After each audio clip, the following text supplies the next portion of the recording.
اسرائیل اگر فلسطین کا اتنا ہی دشمن ہے تو پھر وہ فلسطین پر اتنا حملہ کیوں نہیں کرتا جتنا وہ غزہ پر کرتا ہے؟ غزہ بھی فلسطین کا حصہ ہے لیکن وہ فلسطین سے تھوڑا سا دور ہے، تو اسرائیل غزہ پر ہی کیوں، خاص طور پر نارتھ غزہ پر ہی اتنا حملہ کیوں کرتا ہے؟ یہ سوال ہے نا، تو آئیے جانتے ہیں۔ کہانی شروع ہوتی ہے 1956 میں، جب ایجپٹ کے اس ٹائم کے صدر جمال عبداللہ ناصر نے سوئس کینال کو نیشنلائز کر لیا۔ سوئس کینال گلوبل ٹریڈ کے لیے بہت زیادہ ضروری ہے، یہ میڈیٹرینین سی کو ریڈ سی سے ملاتا ہے۔ دنیا میں ٹریڈ سوئس کینال کے بغیر کرنا مطلب یہ ہے کہ ایشیا سے، مڈل ایسٹ سے آئل لے کر، گڈز لے کر پوری دنیا کا چکر لگانا پڑے گا، کیپ آف گڈ ہوپ سے گزرنا پڑے گا، کوسٹ زیادہ آئے گی، ٹائم زیادہ لگے گا اور ٹریڈ نہیں ہو پائے گی۔ سوئس کینال یہ سب ممکن بناتا ہے گلوبل ٹریڈ کے لیے۔ آج 12% ٹریڈ صرف سوئس کینال سے گزرتا ہے اور ایجپٹ اپنی اکانومی کا $9 بلین ریونیو صرف اور صرف سوئس کینال سے کماتا ہے۔ 1948 سے لے کر 1950 تک ایجپٹ نے اسرائیل کے ویسلز کو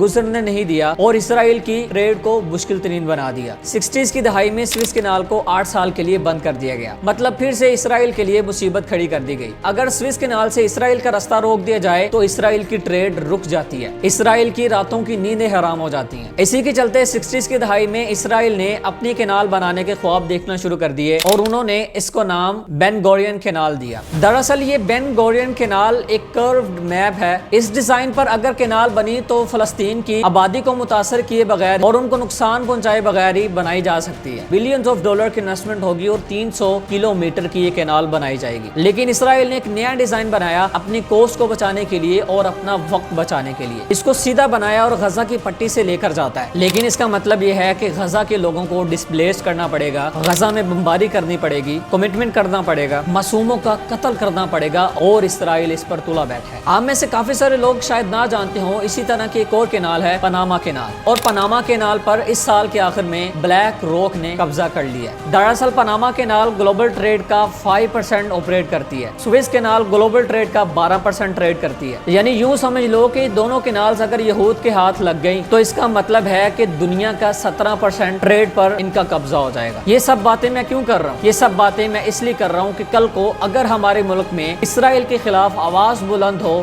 تو میں آپ کو پکا کر رہا ہوں کہ آپ اپنی آواز بلند کریں گے کہ ہم اس ظالم کو، اس جابر کو بالکل بھی تسلیم نہیں کرتے۔